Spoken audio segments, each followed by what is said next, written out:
All right, so what we're going to take a look at today is we're going to try to see the history of everyone we've been learning about the last few weeks. And we'll try to see, get a sense of where everybody lived, when they lived. We don't have enough room, so we're going to have to start here with Rashi and the Tosafot, and we'll go through everybody here. Then after the break, then we'll come and we'll start on all the Rishonim and the Acharonim, and we'll make our way up to the Shulchan Aruch. Maybe we can even fit the Mishnah Brewer in there. We'll see how it goes. Okay, so the beginning, when we're learning Halacha, as we were learning last time, Bein Zman on Pesach, we started learning about the Tanaim and the Amoraim. So they begin the age of the Mishnah. Rabbi Yehuda Nasi, he writes down the Mishnah from all the notes that he gathered from people like Rabbi Meir, Rabbi Akiva, Rabbi Shimon, Rabbi Yehuda. All those great Rabbeim, he gathers those notes into the Mishnah, and then we saw Who gathered the notes? So Rabbi Yehuda Nasi, Rebbe. Right, he compiles the Mishnah. Right. And then the Gemara, we saw the Gemara is compiled by the Amoraim. So then the Yerushalmi, the Jerusalem Talmud, is I believe compiled by Rabbi Yochanan, 100 years before the Talmud Bavli, and that was compiled by, I believe it was Rav Ashi and Ravina. Then after that, now what's going to happen is after the Torah Shabbat Peh, the memory device, the Mishnah and the Gemara are really just memory devices. It's just a learning aid. My understanding is all the way into the period of the early Rishonim, people still learn from their Rebbe. They still learn exactly the transmission of the Torah Shabbat Peh. But we're going to see after Rashi is nifter, after Rashi dies, it's going to start to get, even at the end of Rashi's life, it's going to start to get extremely turbulent. And we're going to hit a second period where it's the violence coming from Edom. So first the violence from Edom was from the ancient Roman Empire, and now the violence of Edom is coming in the form of the Crusaders in Europe. Yeah. Let's stop for a minute. Okay. The Gemara was codified in the year 600. Here, let me see if I can find. Approximately. I should have the list here of. I think the Gemara was codified between 200 and 600. Okay. I think the Yerushalmi was probably just before that. Okay, so fortunately I had this. This is our 40 generations from the Rambam. Right. Okay, so let's see. So we want to know exactly. So Rabbi Yehuda Hanasi was about 600. Let's see where he was. The Mishnah was completed in the Hebrew year. I unfortunately didn't the other day. The Mishnah was the Hebrew year of 3948. But the common era was what? Yeah, I'm not sure. I don't have it. Approximately. I just want to get a flavor of what I have one. Right. Okay. So we're in 5784. Right. Okay, you got it. Good. Yeah, I have it right. Okay. Let me just see. Approximately.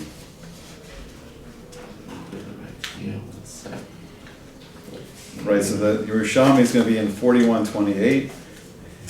And that was, I think it was Rabbi Yochanan.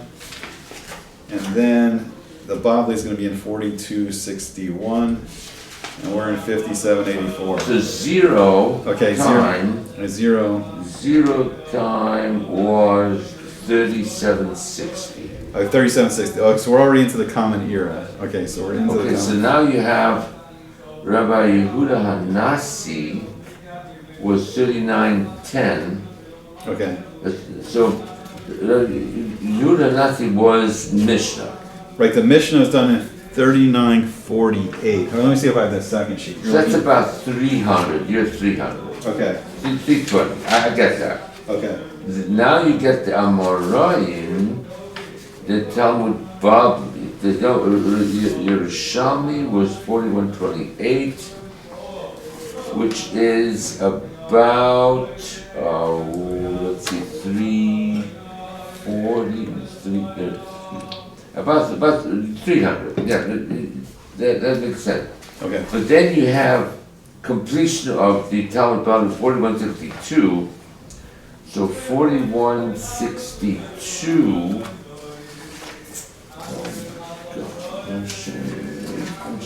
yeah, I have here the Yerushalmi was done in 4128. Right. Gemara was done 4162. Okay, and then So let's take, Baalei's 4261. 4261, I'm sorry. Let's take calculator, okay? Let's go to 4261 minus 3760. 3760, so it's about 501. Okay. So this is about. So you're saying from where? From the Mishnah to the Baalei? Common. 501. Completion of the Mishnah was 3948 minus 3760, 3760, about 188. Okay. Okay, so now we go.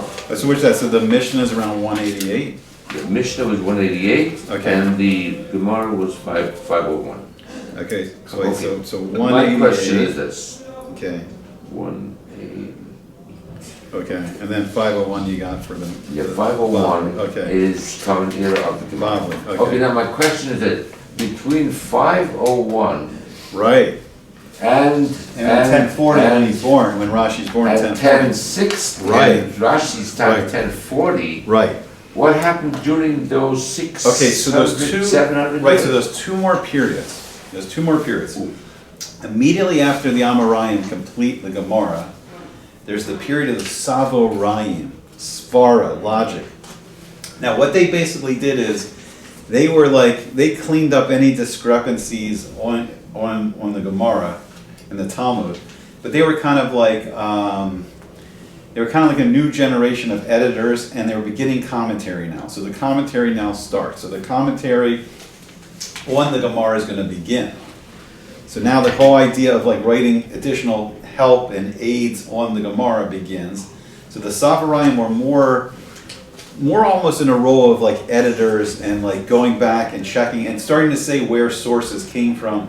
Like if the Gemara is quoting a pasuk in the Chumash or the Tanakh, where did it come from? Cleaning, basically editors' notes, super editors, and beginning the commentary. Now the longest period of commentary before the Rishonim is we're going to have the period of the Goanim, the Gones, the gene, like Rav, Chai, Gon, all the Gones. And that lasted, I think that was at least like a 500-year period. It was a long period. It's a 500-year period. At least. I mean, it was a long period. Yeah. Right. You're saying we have how many years? You're saying we have... Between 500 and Rashi, which Right. is So is about 1,000, so 500 years. Right, so the Savarim was a very brief period, then it goes into the Gonim. The Gonim now are beginning commentary.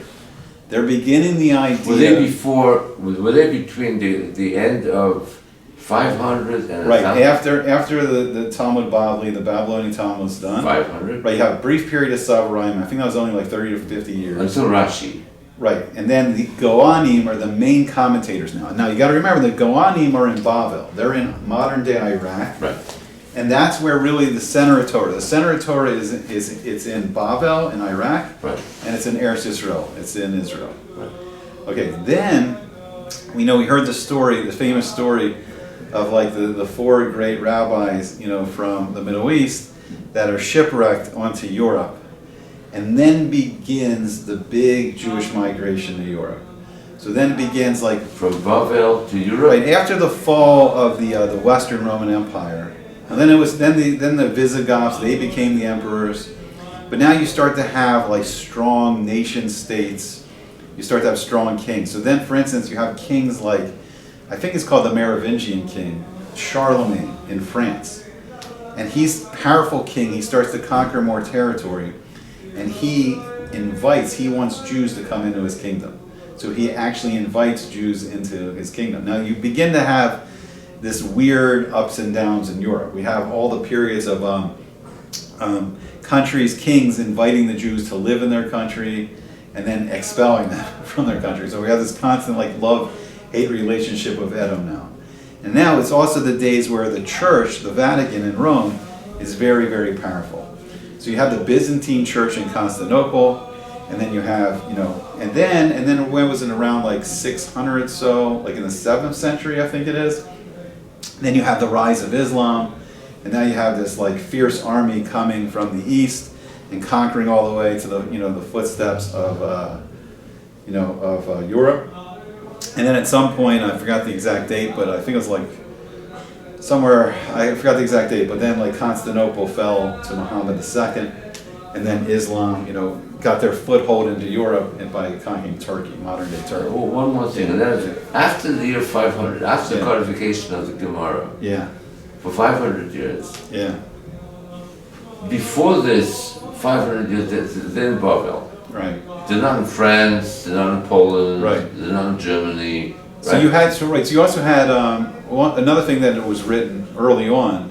I think at the same time that the Gemara was being codified, you had people, we talked about this, people writing the Halakhic Gadada, things like the Sifri, the Sifra, the Mechilta. After the right? codification of the Gemara? Wow, at the same time. I think at the same time. You had things like the Sifri. Now the Sifri, Sifra, Mechilta, the Midrash Gadada, they form the basis of then the commentary. So now the whole idea of commentary on the Gemara begins. Yeah, it's But then beginning. 500 years later, Right, so then 500 years later, so after this 500-year period or so, the Goanim, now we have a switch of the Jews now being in Europe. Europe's becoming now a very important place of like where the Jews are living and where the yeshivas are beginning to be do built. we have any flavor of what happened during those 500 years? Yeah, we were in Babel, yeah. We had the great Mesitvos, yeah. Finish Babel. No, but those 500 years were in Babel. There wasn't much going on in Europe during those 500 years. You mean between the year 500 and 1000? Yeah. Oh, I see. So slowly over that period begins the rise, slowly it begins the rise of the building of the yeshivas and the communities in Europe. Yeah. In Europe? In Europe, yeah. And that mainly starts in France? Well, France and Germany and then Spain. So that's where we get the whole idea of the Ashkenazi versus the Sephardi, right? Sephardim. Right, so that's where we get this Sfard. Right. Sfard is Spain. Sephart Right. is and Germania or Ashkenaz is Germany. So then now you get a split. Now you start to get the the French German, where you get those yeshivas, and you get the Spanish and then Northern African yeshivas, and that's like Europe. And then eventually, then we're going to see later, like during the period of the Acharonim, we're going to see more of the rise of Lithuania, like Vilna with the Gra, and yeshivas of Russia and Eastern Europe. I think that was a little bit later. I don't think that was in the period of the Rishonim. So the great yeshivas, I think, in Russia, Before or after Rashi? Russia, Eastern Europe, I think that's more in the Acharonim period because you still had a strong Byzantine Empire for a long time. So the Acharonim. So you had Jews there, but the Jews, we're going to see the Jews concentrated in Turkey, at the heart of the empire, the Byzantine Empire, the Eastern Roman Empire. All right, so let's I see. Okay. let's get going here. Okay, so Okay. that's all the introduction. I wasn't really planning to do that, but that's good. It fills in the gap. And so who's Rashi? So Rashi is born. His name is Rabbi Shlomo Yitzchaki. I believe his father's name is Yitzhak. And there's this famous story, a great kids book for the kids, Rashi's father had this very valuable gem. I forgot exactly what his profession was. It may have been a merchant. And this monarch or king or duke or earl, someone from Europe wanted to buy this precious gem to put it into an idol. And they were on this ship, and he pretended that he dropped it into the water. So he was willing to give up this valuable precious gem to not let it go into the idol of into the eye of an avodah zarah idol. And then the end of the story is then he was given this great light, the Or Yisrael Rashi. He was given the great light of the Torah of Rashi as his son. It was Rabbi Shlomo Yitzhaki. And let's see, so he's born in Troyes. He was born in the city Troyes. It's in the Champagne region, I believe, of northern France. So he lives in northern France. And his ancestry, his family is very, very interesting. So they trace their family back to the Tana, Rabbi Yochanan Hassandler, and back to King David himself, David HaMelech. So Rashi is a descendant of King David. Now he goes to Worms, Germany. When Rashi goes to yeshiva, Rashi studies in Worms, Germany. So he studied he studied in Worms, Germany, and you'll see there's a close relationship between the yeshivas in Germany and France. And he studied under, and he learned from, do I have it here? I think it was Rabbi Yaakov ben Yaakov. Here it is. His Rebbe was Rabbi Yaakov. One of his main rabbis was Rabbi Yaakov ben Yakar. And I believe he went, when he went to Germany when he was 17 years old, so he's just a yeshiva bacher. And he's going to learn in Germany, which is one of the big yeshivas at the time. So he's learning from Rabbi Yaakov ben Yakar. Now then, it's interesting, he learns there until he's age 25. So he was there for, so it looks like he was there for 8 years. He was learning in Worms, Germany for 8 years. And he comes back with smicha. So Rashi comes back, and he's now the rabbi in his hometown of Tzfat. So he becomes the rabbi of Tzfat. Now, what's interesting is, we're going to see, his family becomes much more financially established. But during Rashi's days, his only major position was he was just the rabbi of Tzfat. He was the chief rabbi of Tzfat, but these positions didn't pay so much. It wasn't a salary that someone could really live on. And he actually worked, according to the Art Scroll history book, it sounded like he worked in other people's vineyards.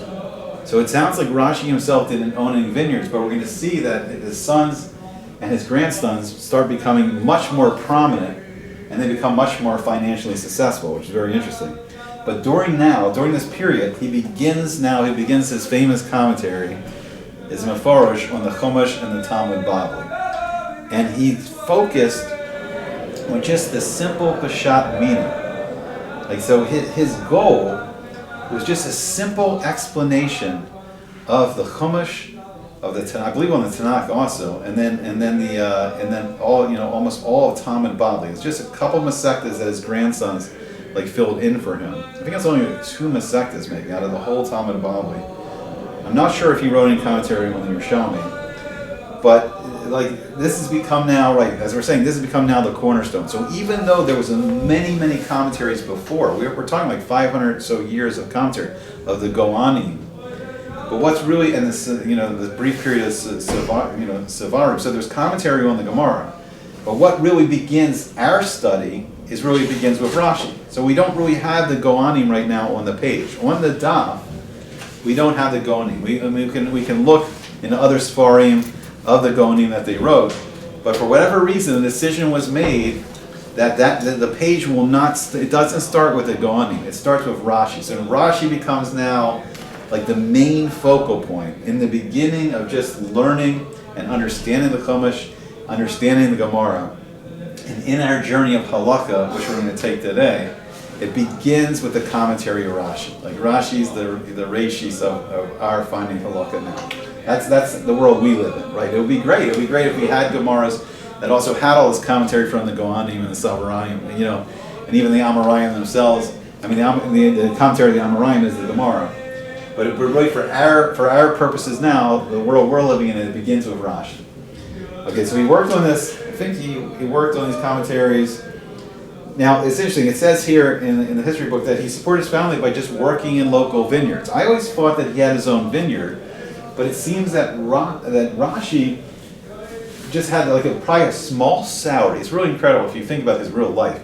He had a small salary from being the rabbi of Tzfat, and he had to support his family by working in other people's vineyards. So he's in the Champagne region, and he's famous, where they make the Champagne wine. So he's in France. So the winemaking, it's a big business, and it sounded like he had a very simple life. So in 1070, at the age of 30, he actually starts his own yeshiva. So he starts a yeshiva in Tzfat. Now then, we talked about before, the violence of Edom begins to get very destructive towards the end of his life. Against France. Well, against the Jews. And in France. No, but the Crusaders are the nobility and the peasants of France and England and all the European nations going to conquer the quote-unquote holy land of Eretz Yisrael from the Muslims. Right? So in 1096, Rashi himself, he witnessed a horrible murder of a family and of friends at the hands of the Crusaders. In France. In France.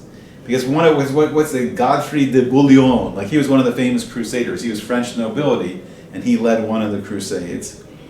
Right? I think that was like against Jews. So what happened was their goal was to get to Israel and conquer it for Christianity against the Muslims. But on their way, they like, oh, while we're at it, why don't we kill the Jews all across Europe while we're heading to Israel? It was a very violent period. I mean, people sometimes, they think of the stories of, the knights and, the King Arthur and all the myths, and they think of all the chivalry and the knights that were very, dignified, holy people. But the reality was quite the opposite. They were very violent, selfish people. They were just looking for their own, fortunes and glory of war, and they wanted to conquer Israel in the name of Christianity, right? Because the Muslims, I guess, started just like you say 700. Right. So you had the Gemara done at 500. Right. The Muslims come in at 700. So I think it was somewhere around either 632 or 681. Is sticking out of my head. That's when the Muslims conquered Israel. At 600. Jerusalem, I think it's 6. But then we're going to see when we get to Rambam, we're going to see that Rambam actually will serve the king Salah al-Din, the famous Saladin, and he's going to reconquer, Israel, Jerusalem from the Crusaders. So it goes back and forth, Really, the truth is the Crusaders, I think only for a period of maybe 100 years did they really control Israel. Very rapidly they lost. They were Christians? The Christians did not control Israel for long. No, the Crusaders were Christians. They were Christians, yeah. They were fighting for the They weren't Muslims. No, they weren't Muslims. But they were fighting against the Muslims, who had already, in the Islamic conquest, who had conquered Israel. And that's where you get things like, you get the, the Sultan Omar from the Byzantine Empire, after the Muslims had conquered it, right, the Ottoman Empire. Right, they build the the Dome of the Rock, the Al Asqamas, which is there today. So this has been happening for a while. Okay, so let's see. So and then Rashi was nifter in 1105. So he makes it the beginning of the 12th century. Okay, so then famously Rashi never had sons, so he had at least 3 daughters, potentially 4 daughters, which we'll talk about, or a 4th son, we'll see. Or a 4th grandson, we'll see. So unfortunately, I don't know this. I want to say Rachel, but I didn't find it. The name of the 3rd daughter. Okay, so then he had 3 famous son-in-laws, and they became great Talmidei and Chachamim. They became great Torah scholars. So they learned probably under Rashi. They learned from other. So Rashi started yeshiva. So his oldest daughter Yocheved marries Rabbi Meir ben Shmuel. So he's born in 1060, so he's 20 years younger than Rashi, and he lives until 1130. So he marries the oldest son. Now they have 3, possibly 4 very, very famous children. So their children, so Yocheved and Rabbi Meir ben Shmuel, their children, as we're going to learn about soon, were the Rashbam, Rabbi Shmuel ben Meir, the Raivam, Rabbi Yitzhak ben Meir, and then the most famous in some ways, Rabbi Yaakov ben Meir, the famous Rabbeinu Tam. So these are the grandsons, and these are the children of Rabbi Meir ben Shmuel and Rashi's oldest daughter Yocheved. So then we're going to see that Rabbi Meir ben Shmuel,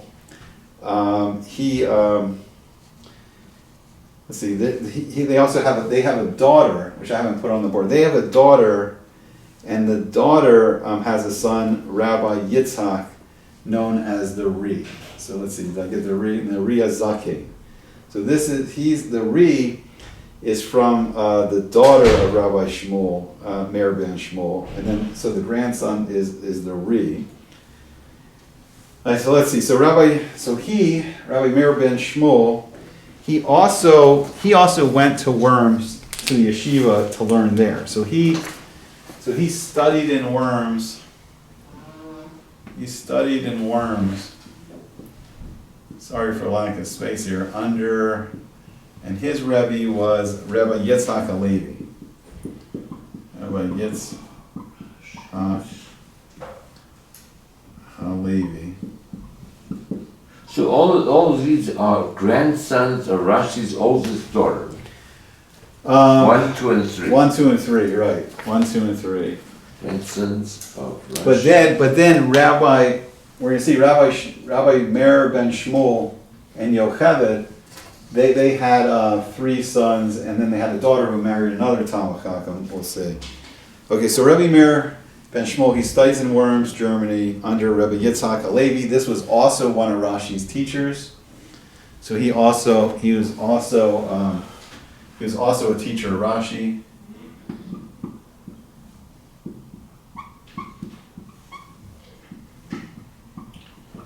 Here, let me look it up real briefly. But there was great Gedolim before Rashi too in Europe. So Rashi was not exactly the beginning of Europe. Let me see if I can quickly give you a slight idea of who else came before Rashi. So just real quickly, so let's see. So that's right. Before Rashi began, we had like great Talmud Chachams. So like we had like in Baghdad, Iraq, and Morocco, we had like Rabbi Donash ben Labrat. So right, so we see that the Torah is going to be more in Bavel and in Northern Europe. In Spain, in like 1920 to 1980, was Rabbi Menachem ben Saruch. And we start to see the shift, like in Spain, in 915 to 990 was Rabbi Chistai ibn Shaprut. So we see these great rebellion where so the shift is from the Middle East to Spain and Morocco. And let's see if I can find real quick big Gedolim. So let's see, you're going to go Rabbi Yitzhak Halevi, if I can find it real quick. Who was also teacher Rashi? Who was that? Rabbi Yitzhak Halevi and Rabbi Yaakov ben Yaakov. Let me see if I can find Rabbi Yaakov ben Yaakov real quick to see if I'll make it easy here. It's just hard to sort through everybody here. Yeah, I have to look it up. They just really get too bogged down with that. But let's see, Rabbi Yitzhak Halevi.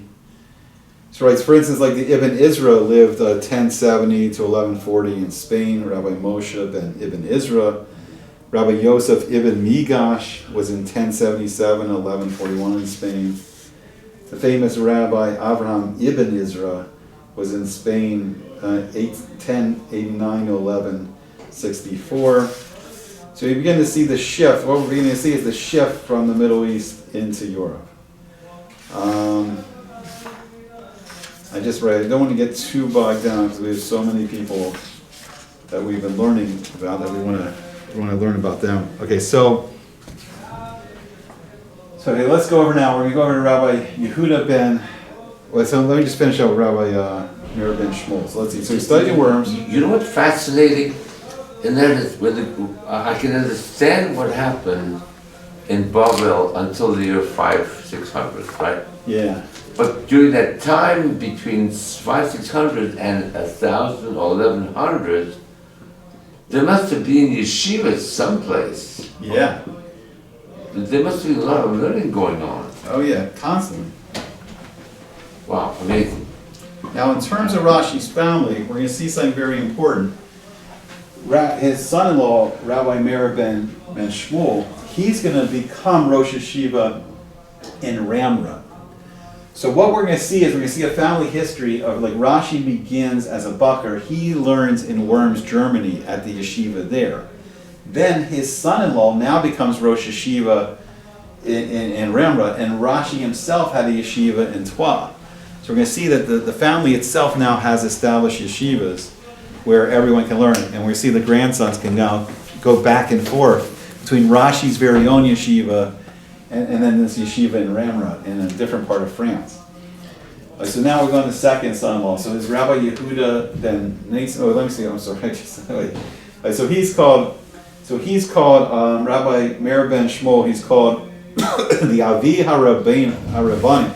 He's called the father of the rabbis. There's 3 of his sons are the Rashbam, we'll learn about soon, the Rivam, and Rabbeinu Tam. Now some say he had a 4th son Rabbi Shlomo, who was like a grammarian, like he studied like Lashon HaKodesh and the language of the Torah very carefully, and he was like the fourth son was grammarian. All right, so let's go over to the second son-in-law. So Rabbi Yehuda ben Nassan, he's called the Rivan, and he lived, I don't have an exact date, but they say like late 11th century, so 1000s, late 1000s, into the early 12th century, early 1100s. Now he married Rashi's second daughter, Miriam, and his son was Rabbi Yom Tov of Malaysia. His daughter, Alvina, so his daughter Alvina, transmitted Rashi's minhagim. What was Rashi's customs, right? So his daughter, Alvina, taught Rashi's minhagim, Rashi's customs, and taught it to Rabbi Yitzhak of Dampier, the Ri Hazaken. So the Ri Hazaken, and we'll see a lot in the Tosafos, will mention different minhagim of Rashi, and where he learned it from is, he learned it from Alvina.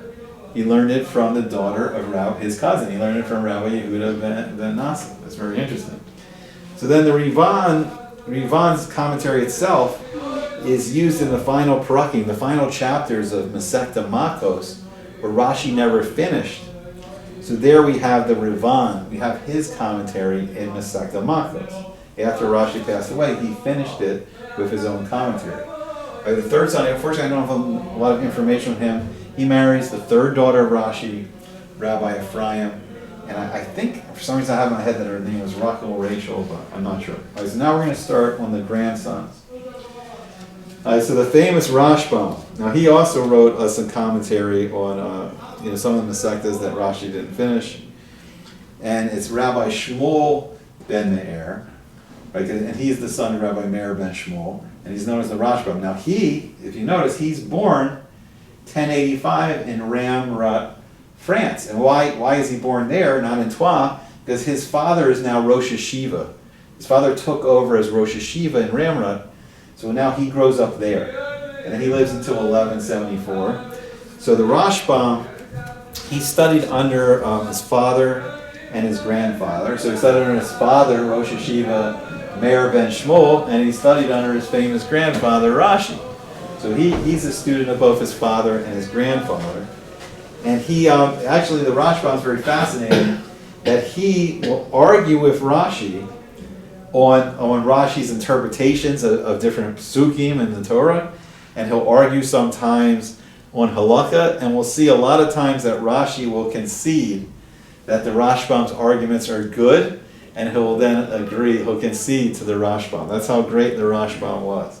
So he learned very well from his father and his grandfather, and he learned so well that sometimes he would say, no, what you're saying is not the correct Peshat on this pasuk, this verse is not the correct Peshat in Halacha, and sometimes Rashi will concede to the Rashbam. Incredible, just incredible stuff.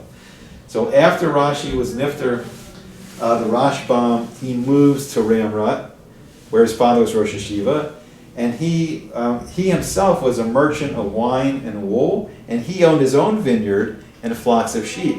So we see now in the third generation that Rashi himself just started out very humble means, that he had a very small salary as the rabbi at Troyes. He starts his own yeshiva, but he's working in other people's vineyards. And now we start to see that now by the time of the grandchildren, they themselves are becoming very established and very wealthy. So it's very interesting. Okay. So then we have the Ravam. We have Rabbi Yitzhak ben Meir, and he's another son of Rabbi Meir ben Shmuel and Yocheved. And he's born in Ramrut, France, 1090. And he lives until 1130.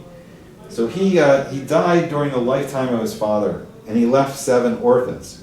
Now his widow married his cousin, Rabbi Yehuda ben Yom Tov, who's a grandson of the Ravan.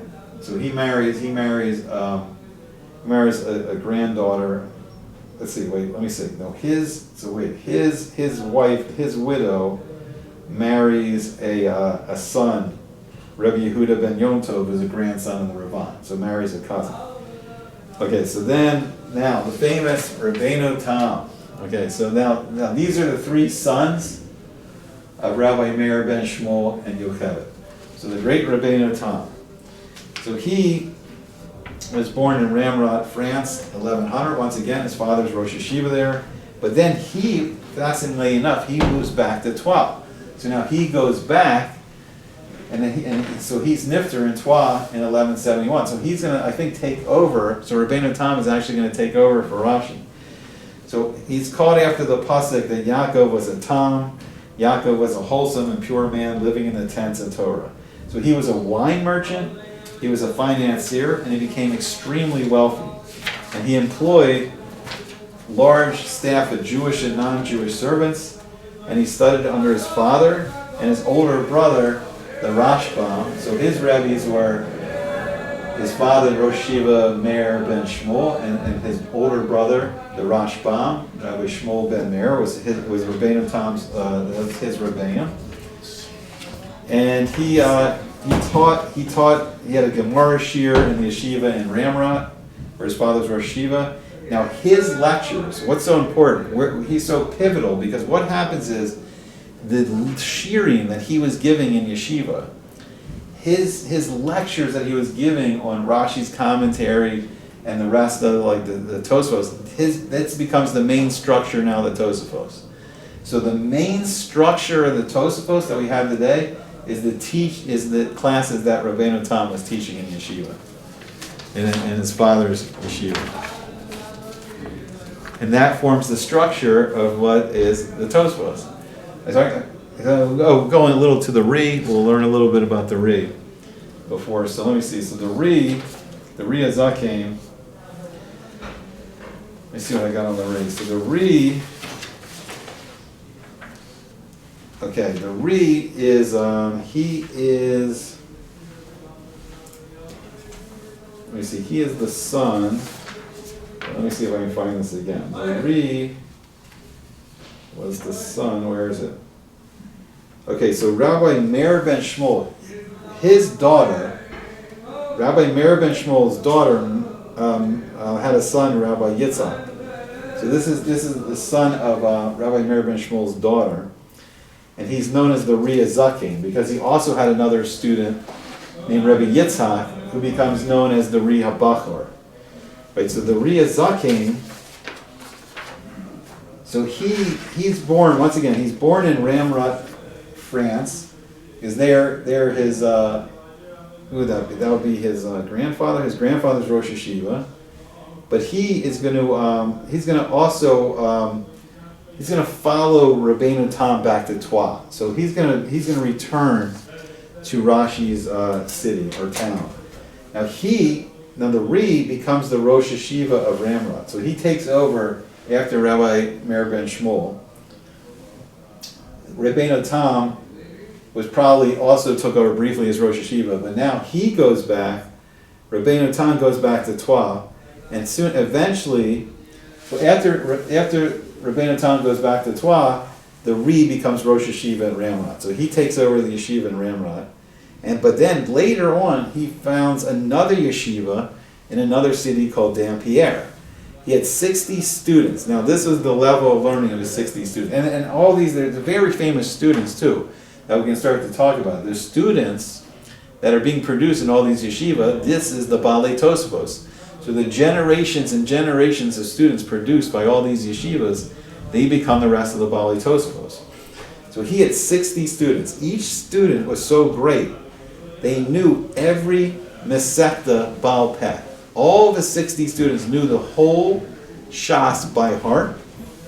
And then his student, Rabbi Shimshon ben of Sens, he was the redactor of the whole Tosafos. So then one of his top students becomes the editor for all the Tosafos. All the lectures and the commentary that they're putting together becomes the Tosafos. And Rabbi Shimshon ben of Sens, he becomes the main editor. So he's called the Ri Azakim, distinguish him from his very good student, Rabbi Yitzhak, who's called Rabbi Yitzhak HaBachor.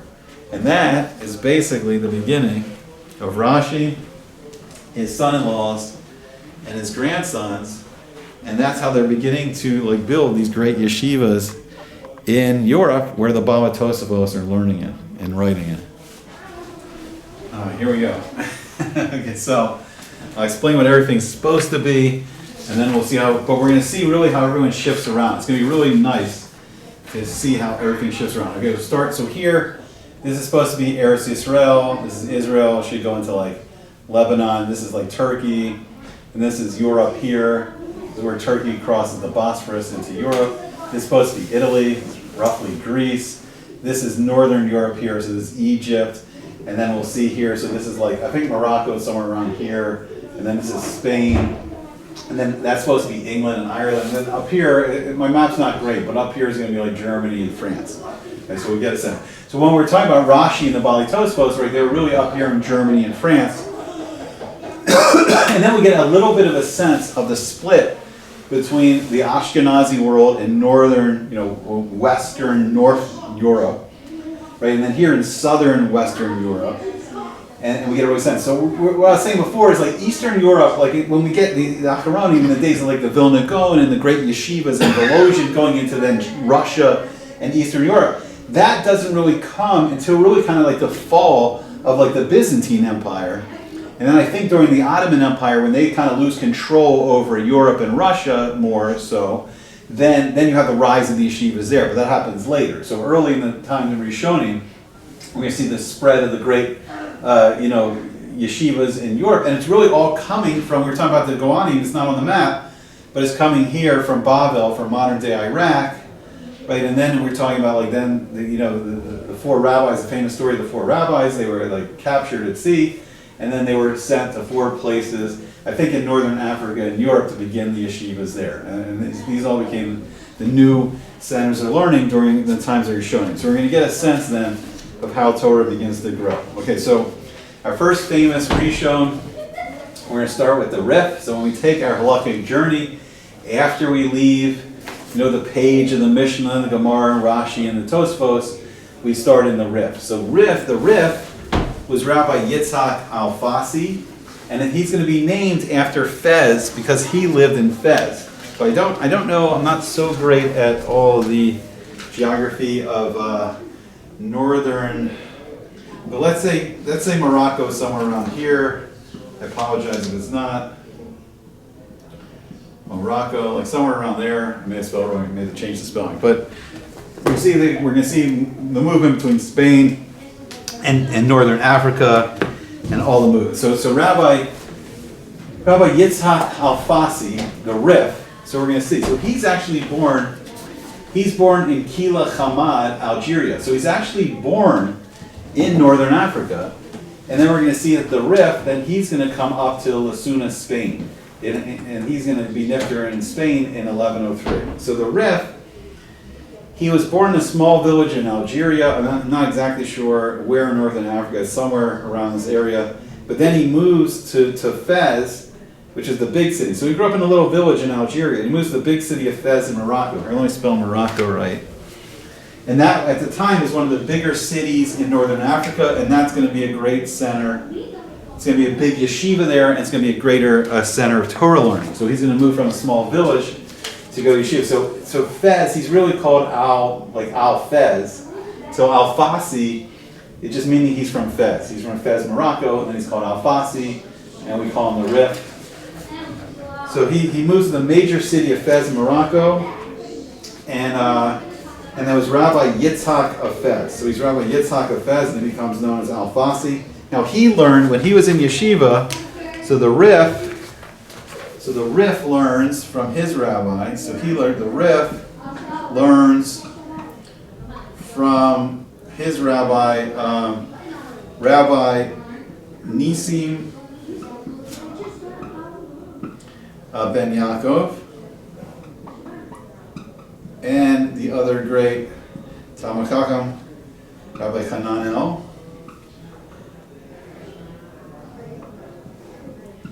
And then at the age of 75, so that's interesting. So at the age of 75, he's then slandered to the government. And when the Rif is slandered to the government, now he has to flee from Fez, Morocco, and now he flees from Spain. So we can see the migration. It's very easy from north. So we have the Strait to Gibraltar. So when he's at 75, he's slandered to the government. So now he has to run away, and now he comes into Spain. So the Rif migrates to Spain. because of the slander. So then, Rabbi Yitzhak ibn Geaz, he dies a few months after the Rif arrives in, I believe it was Lisuna, Spain. I'm not exactly sure where in Spain it is, but the rabbi of the city, Rabbi Yitzhak ibn Geaz, he dies, and then the Rif now becomes the rabbi of the city of Lisuna, and he becomes the Rosh Hashiva of Lisuna. So while there, he writes what's called the Sefer HaChalachos, and this is his famous commentary on the Gemara.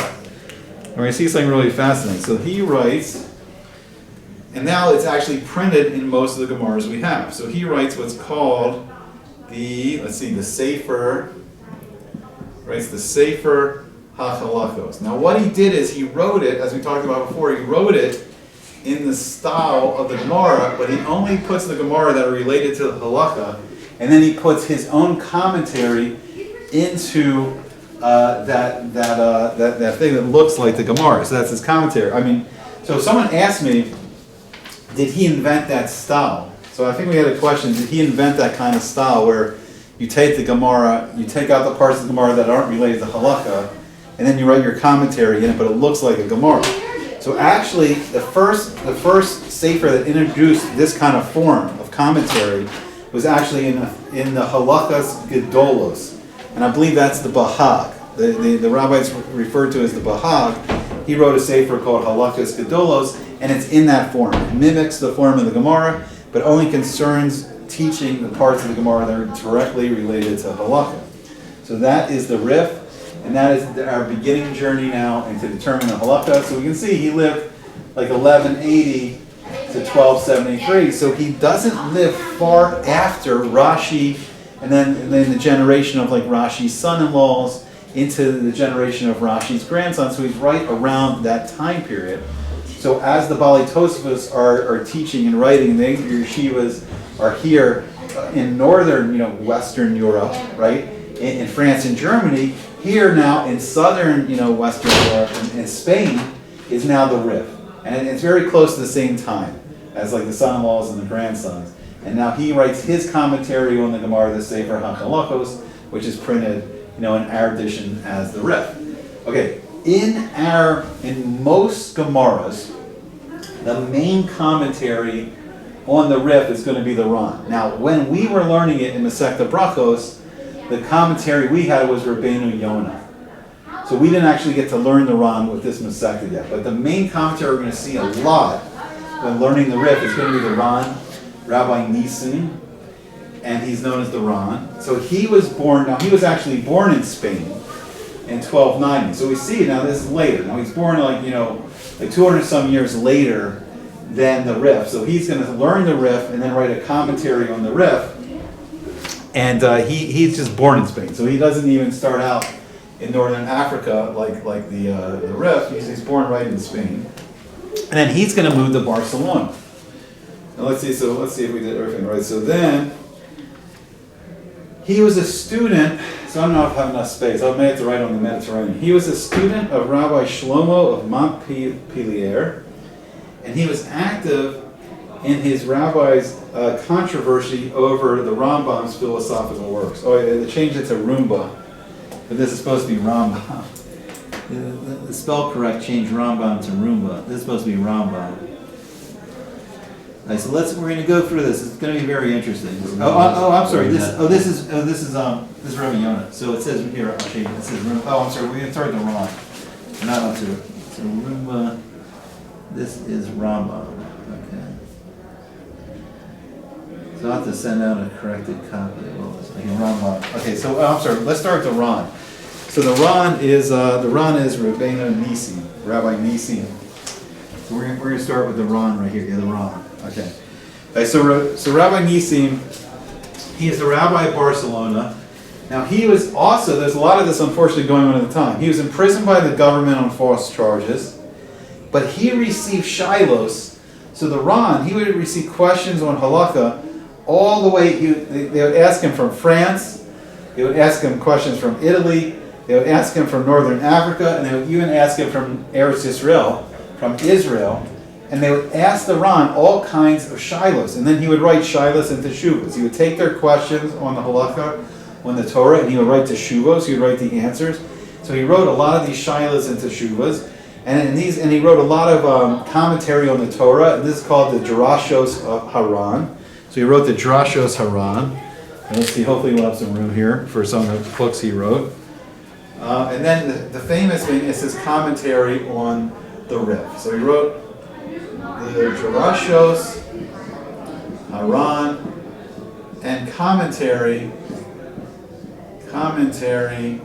on the Rif. So he's one of the main commentaries on the Rif, and we say we learn Rif and Ran. Okay, so then let's see what else. So then the Ran, right? And he answered all these shilas and teshuvas coming from all over the yeshivas around him. Okay, so for our purposes of what we just learned in Masechta Brachos, we really learn Rabbeinu Yonah. We learned Rabbeinu Yonah, and he was from Gerona in Spain, and he was born in 1180, and then he moved to Toledo, Spain. Died in Toledo, Spain in 1263, so we'll talk about when he gets there. And then with the Ran, right, the Ran's born in Spain in 1290, and then he was nifter in Barcelona in 1375. So he was slightly after, the Ran was slightly after Rabbeinu Yonah. So Rabbeinu Yonah actually came before the Ran. Right, so now Rabbeinu Yonah. So now this is very interesting. So there was a big controversy over the Rambam's work of Moreh Nevuchim, the Guide for the Perplexed. And I don't know all the details, but some of the concern was because the Rambam in Moreh Nevuchim, he was talking about the philosophy of Aristotle. So there was some rabbis that thought that, a yeshiva student shouldn't be studying the Greek philosophy of Aristotle. It seems a little incredible to us in our times of how established the Rambam is, that anything the Rambam writing could be controversial. But what happened is, Rabbeinu Yonah, his Rebbe was Rabbi Shlomo of Montpellier. I don't know exactly how to pronounce it. But now, Rabbi Shlomo of Montpellier, he was one of the rabbis active in fighting against the publication of the Rambam's Moreh Nevuchim. And it became a huge controversy. So what happened is, Rabbeinu Yonah, he personally witnessed that there was 24 wagon loads of Talmuds that were burned by the church at the same spot in Paris where the rabbis had burned Moreh Nevuchim 9 years earlier. So some of the rabbis that were against Moreh Nevuchim, they're saying this was not fit for yeshiva students to read because it mentioned Aristotle. Because in some places in Moreh Nevuchim, the Rambam says the words, our Masorah of Torah agrees, he said Aristotle is saying the same thing in certain aspects. Not all aspects, but in certain aspects, talking about, the way, the nature of the universe, he said Aristotle is saying certain things that sound and are consistent with what our Masorah is. What we were taught, what Moshe learned from Hashem at Har Sinai, there were some aspects of it that were the same, and he discussed what was the same, what was different in his book, Moreh Nevuchim. That's not the main focus of Moreh Nevuchim, is one small section of Moreh Nevuchim, but there was this great controversy. But what Rabbeinu Yonah saw is he saw that this was midah keneged midah. This was midah keneged midah. This was measure for measure, a punishment back from Hashem. Hashem says, you want to burn the holy works of the Rambam? So the same place that you burned the Rambam's work, right, in Paris, France, where you burned the Rambam's book, now 9 years later, 24 wagon loads of Talmud were burnt up. And you got to remember, I don't know exactly when was the printing press, but it was it was painstaking. It was a lot of work and effort to copy each Gemara, to copy each Mishnah, to copy any work that's over. Yeah. Let's take a break over here. Yeah. Who is against the Gemara? Christians or Muslims? Okay, so mainly the Christians. They were afraid of the Gemara. So they didn't, it said the life of JC. There is references in the Gemara that speak about the life of JC. It says that he was a rabbinical student. You know, there's potentially two historical people it's talking about. It's very confusing. But there was a student of Rabbi Yeshua ben Prachia, and he was saying inappropriate things about the wife of an innkeeper. And the Rebbe didn't feel like that was fit attitude, like his attitude, his midos were not correct to learn Torah. So it says that he like pushed him away too drastically. It says like you're supposed to push away with your left hand, but you're supposed to pull with your right hand. So give him the musar, give him the rebuke, but also treat him kindly and give him the love to pull him back in, like kind of turn him. If you push away with the left and pull with the right, you turn them to the correct view. So he was saying like his midos didn't seem to be appropriate. Like he was making inappropriate remarks about this married woman, and he felt like he had very strong desires, physical taivas, and they have to be fought against. You know, they have to be. It's not a person not going to be able to learn Torah properly. You have to fight against these. You know, there's appropriate, way. These can be appropriately handled in a marriage. You know, a man and a woman in Kedushin. Then these feelings and emotions can be properly. What's that going to do with JC? So JC was making this inappropriate remark. Oh, he was making. And the Gemara says that his Rebbe like pushed him away, but didn't pull him. He says you're supposed to push away with the left and pull in. So treat him kindly, like say, no, this is inappropriate, but also teach him with kindness. This is the proper way that a yeshiva student should act and speak. So then it says that the student went to the dark side. He started studying sorcery. So there's a couple stories in the Gemara that speak about this former rabbinical student that became a sorcerer. He went down to Egypt to learn magic and sorcery down in Egypt, and then there's the famous. So the church censors, they had a great animosity for the Talmud, for the Torah Shabbat Peh. We have to remember too that Christianity never fully accepted Torah Shabbat Peh. Like Christianity accepted the Torah Shabbat, which they mistakenly call the Old Testament, not the Torah itself. But then they put their own, ridiculous sequel part to it, which is not the Torah. But they refused, or have not till this day, really accepted Torah Shabbat Peh. So they haven't accepted the oral Torah, teaching how to actually use the Torah. What is the Torah for? It's not just stories.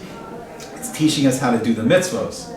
So that's what they haven't accepted. So because they haven't accepted on themselves to do the mitzvos, they have this hatred, which even burns today. You can see it online today, that there's a hatred for the Talmud. There's a hatred for the Gemara. Because they have not accepted the mitzvahs. They have not accepted the mitzvahs, and the church, especially the early days of the church, they had a great hatred for the Talmud. They're burning the Talmud. They didn't like that it was saying that this man who they deified was just a failed rabbinical student, or a rabbinical student that was kicked out and then went to the dark side and started practicing sorcery. So they didn't like this. They're deifying this man. They're building idols to this man. They're worshiping this man as a god. And they didn't like these historical accounts. So there's a lot of censorship. There's a lot of burning. It's possibly a lesson. For sure it was a lesson to us. How are we handling the Mishnah and Gemara? Is all the Jewish people being taught, the Torah, the full Torah? So there's a lot going on in this period. But Rabbeinu Yonah, he got drawn into it because his rabbi was one of the rabbis that was very strong against the Rambam, and his rabbi was involved in burning the Moreh Nevuchim, the Guide for the Perplexed, and then he sees 9 years later, 24 wagon loads of Talmud are now burned by the French monarch, the French king in Paris. And he saw that he was wrong, and he saw that his Rebbe was wrong.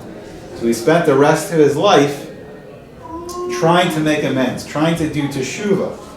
So what he is going to go on, so not only is he going to write a commentary on the Rif, so he's going to write a commentary on the Rif, but Rabbeinu Yonah is also going to write a famous sefer that's very relevant as we head into Elul's Zman, as we head into the month of Elul, his famous book about teshuvah, Shari Teshuvah, and it was written in the sense of doing teshuvah for how he felt he had wronged the Rambam.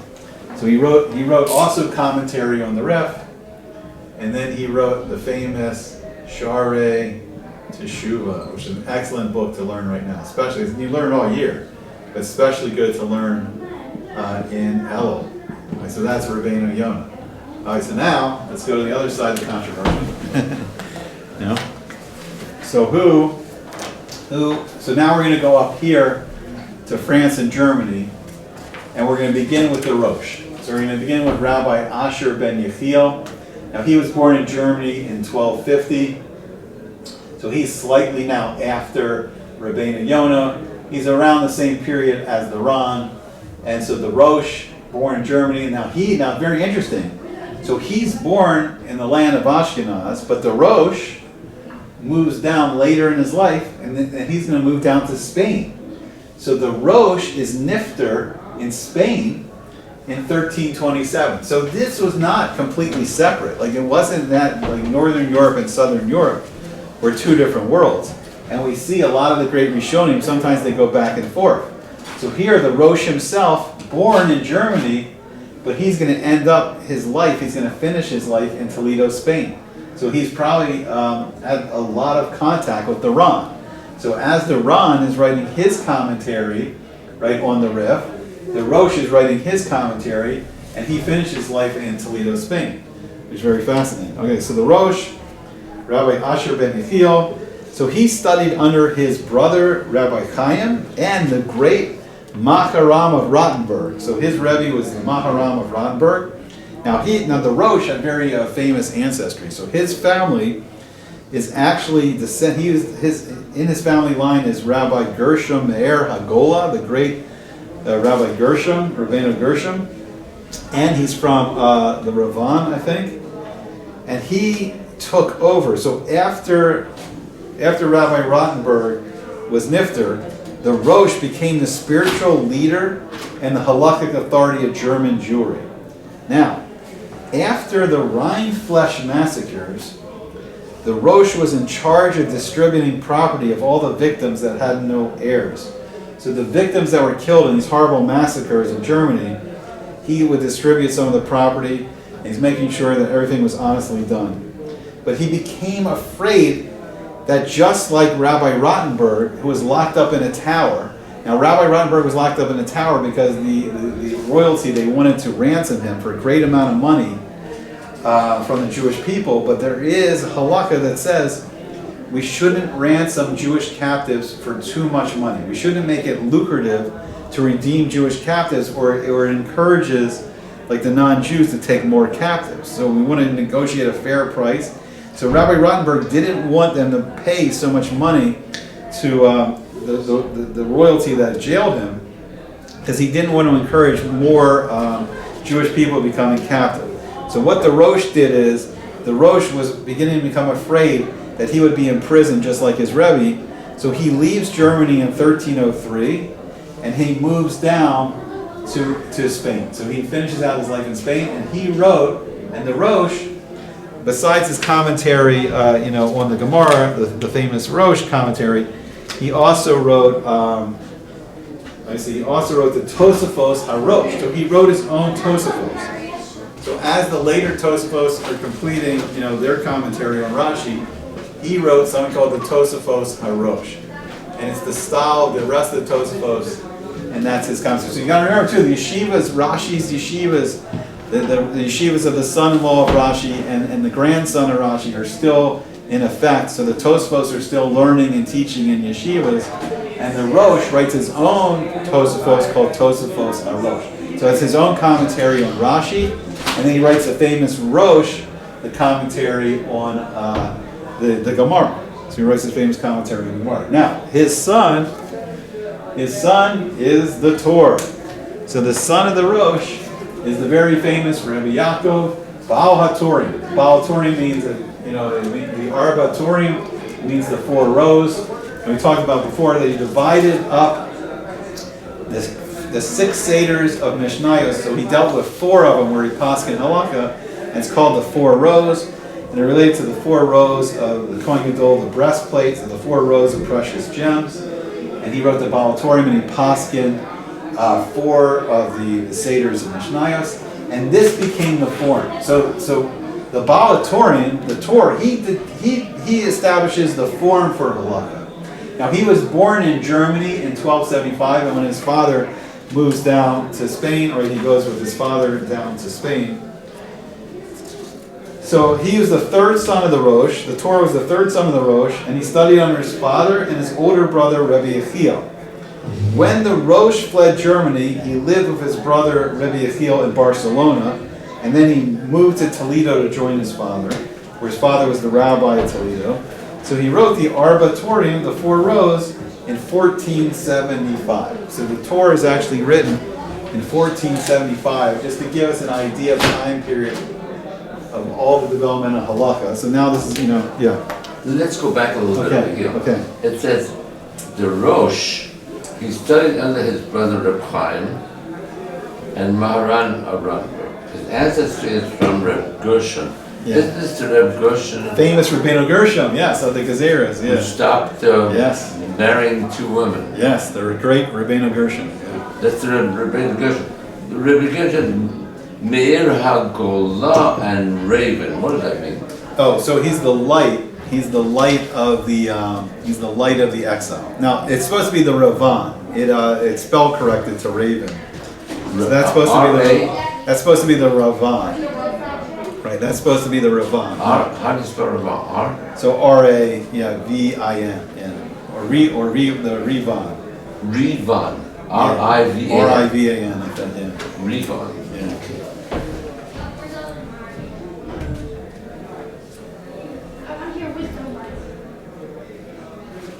R-A-V-A-N. Yeah. Right? Yeah. Rivan. Yeah. It may be Ravan. I have to look it up again. But... All right. That's the famous Rabbi Gershon. Yeah. How does he have so much power to be able to stop marrying more than one wife? Because his knowledge of Torah was so great, He was and his midos, he was a tzaddik, and so he was just highly respected. So and I think it was only supposed to be for 100 years, but I believe what started happening is every 100 years or 400, I forgot what it was, but it's been accepted by the Jewish people ever since then. Because of his great stature and his knowledge of the Torah. I mean, he was a tremendous figure. I mean, think about the sacrifice, the Moser Nefesh. He was locked up unjustly by the authorities in the tower, just so the nobility could extract a lot of money from the Jewish community just to free him. And he refused to be freed because he didn't want to encourage the non-Jews from capturing more Jews. So unless they were going to be a ransom that was a fair price, not an exorbitant price of money, he didn't want to encourage more hostages being taken. And we see, unfortunately, even in our days, we see this concept of non-Jews taking Jewish hostages. Unfortunately, we see it right now playing out in Gaza, and they want to extract an exorbitant price, more and more of their terrorists, brothers, and sisters back, and there could be all kinds of financial compensation we don't know about, but we saw the horrible thing that happened.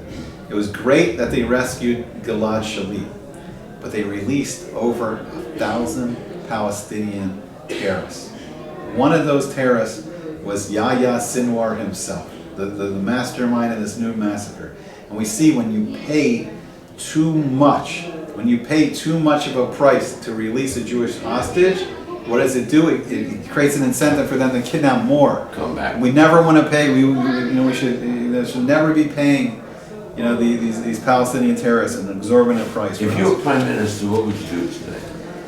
If I was Prime Minister, I would have invaded on day one. Within an hour later, with the whole army, pulled out all the hostages, and then started taking. You couldn't pull out. No, but in the first hour, it's all chaotic. They're not hidden away yet. They're just coming into Gaza, just immediately invade Gaza. But today, what would you do? I don't know. I think concentrate on rescuing the hostages, going with overwhelming force, go from house to house. And it doesn't matter if this is a civilian, quote unquote civilian. If they're holding hostages, Kill them. they're defying Hashem's command. You're not supposed to kidnap another human soul. You're no longer a passive. If you have a hostage in your home, you're a terrorist. There's no civilian status for kidnapping a person. So you would send in 10,000 guys? Overwhelming Overwhelming force, house to house if necessary, tunnel to tunnel, until every hostage is saved. Look, the destruction of Hamas, the most important thing is the Jewish people. Save the hostages first. Like the retribution of the terrorists can be done, it can be done anytime. Saving life that's the important. But then you would give up maybe 1,000 boys for say 100. Well, no. Bezrat Hashem, we would do it just like Yeshua ben Nun did it. The army. We'd ask the whole Jewish people to pray. Everyone would fast, during the day, and Bezrat Hashem, we wouldn't lose one life instead of losing Jewish soldiers. If we do it correctly, the way the Torah says to do it, we won't lose any life. Because if we do it correctly and we're trying to save life, then no life can be lost. Unfortunately, I don't know what's going on, but it shouldn't be. It shouldn't be as it is. It's not the right way. All right, so let's see. So now the Baalei Tosafot. So the commentary on the Torah.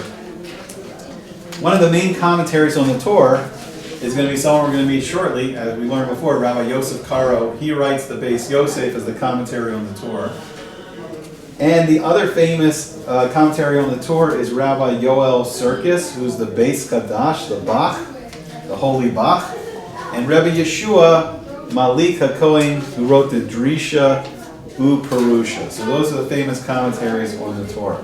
All right, so now we're going to move south. We're going to come back into Mitzrayim, and we're going to see the great Rabbi Moshe ben Maimon, the Rambam.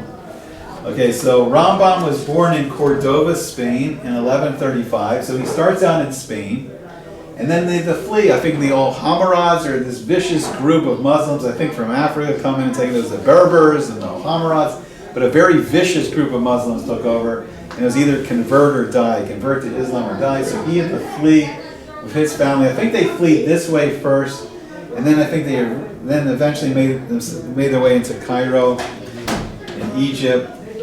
So it's very interesting. So he was a student of the Rimagash.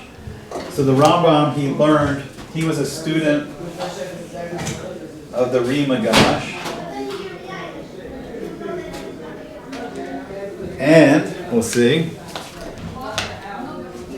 And his ancestry is very interesting. So the Rambam, he is descendant from Rabbi Yehuda Hanasi himself. He is descendant of Rebbe. So just as Rebbe puts together the whole Mishnayos, as Rebbe puts together the Mishnayos, Rabbi Yehuda Nasi, the Rambam, his descendant, is going to put together the most amazing commentary, collection of Halacha, the Mishnah Torah. He's also a descendant of David HaMelech. He's also a descendant of King David. Now, at the age of 23, he writes the Sefer HaMa'or. He wrote that when he was 23. This is also known as the Perush HaMishnayos.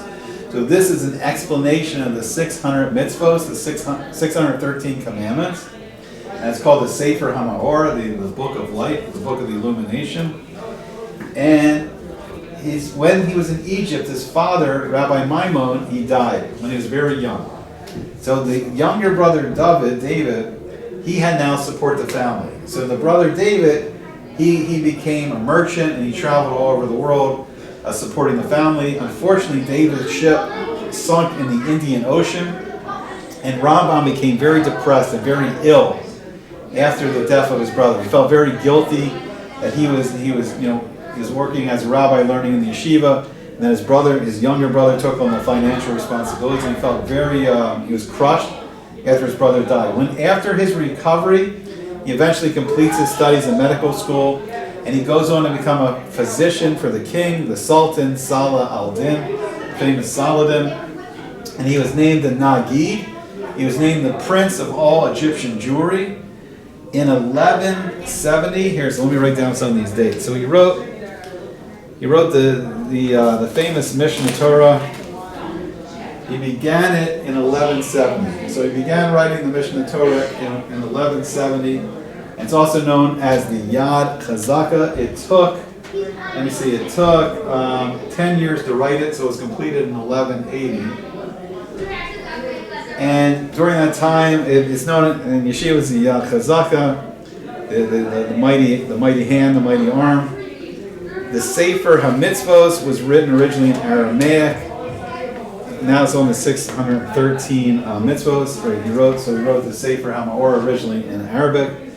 The Moreh Nevuchim was also written. That was written in 1185. That was also written originally in Arabic.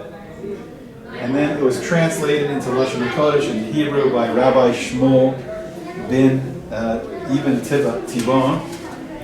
And Rambam's life was extraordinary.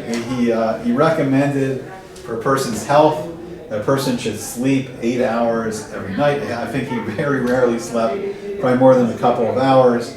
He would get up very early, davening, learning. He would go serve as the royal physician in the palace of Saladin. He would come home to be the physician, the doctor for the whole community, the whole Jewish community. Eat, pray, daven, and then he would write all his sfarim at night, learning and writing at night, and all while being the Nagid, the prince, the leader of the Jewish community. So that's the extraordinary Rambam, and we get a sense of where we live. So if we start to compare him to the Rosh, so the Rosh, for instance, was born in 1250 and died in 1327, and we see that the Rambam is slightly earlier than the Rosh. He's 1135 until 1204, and it seems like I think he would be more of a in the same generation as the, he's a little older than the Rabbeinu Yonah.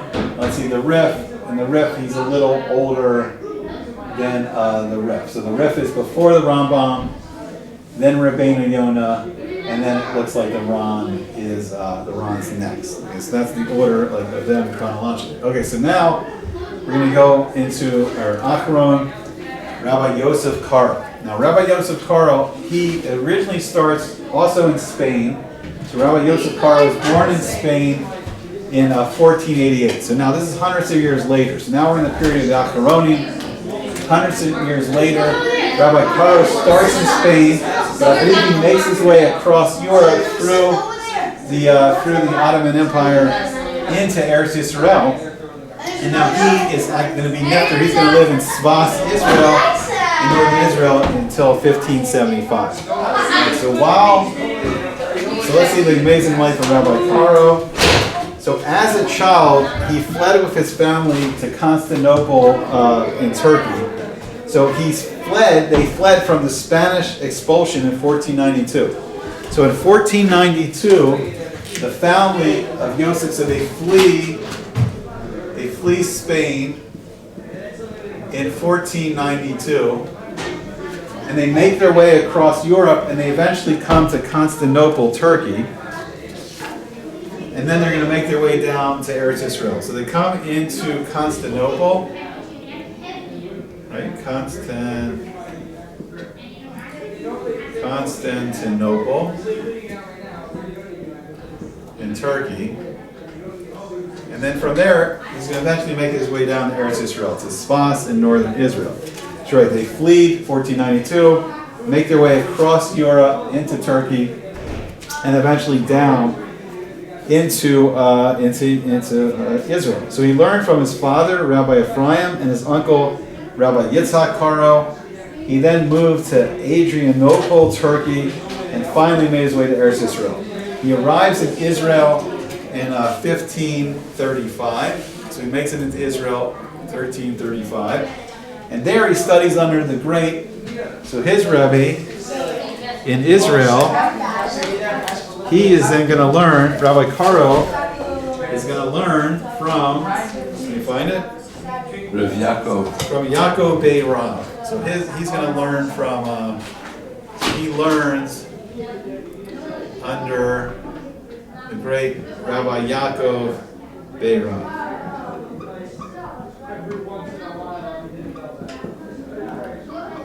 Okay. Let's see. So Yaakov Bey Rav, what he did was he began the process of trying to restore smicha that was lost. So as we learned earlier, Bein Zman for Pesach, we learned that there's 40 generations of the Sanhedrin as taught by the Rambam.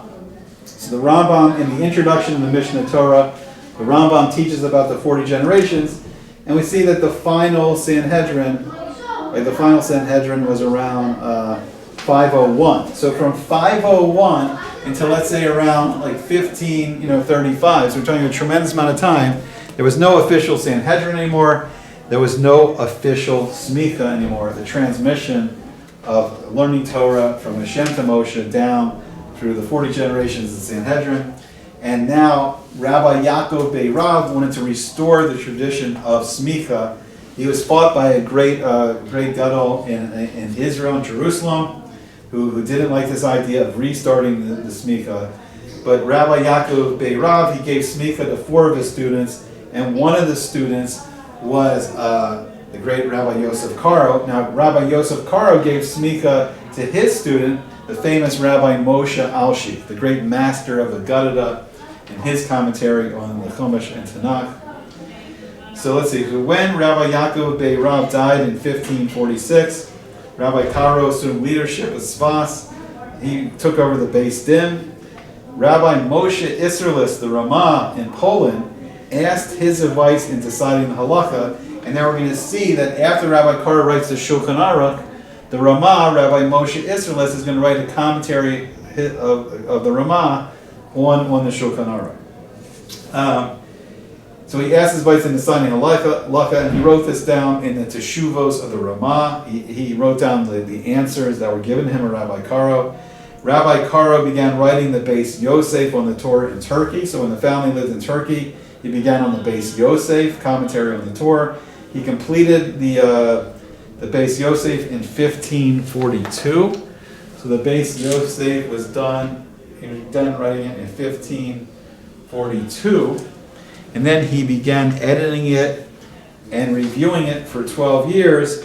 And after 12 years, he wrote a synopsis on the Beis Yosef, and that's what we now have as the Shulchan Aruch. And the Shulchan Aruch, he was done in 1565. To give you an idea of the wonderful, contributions of the of Rabbi Yosef Karo. Absolutely.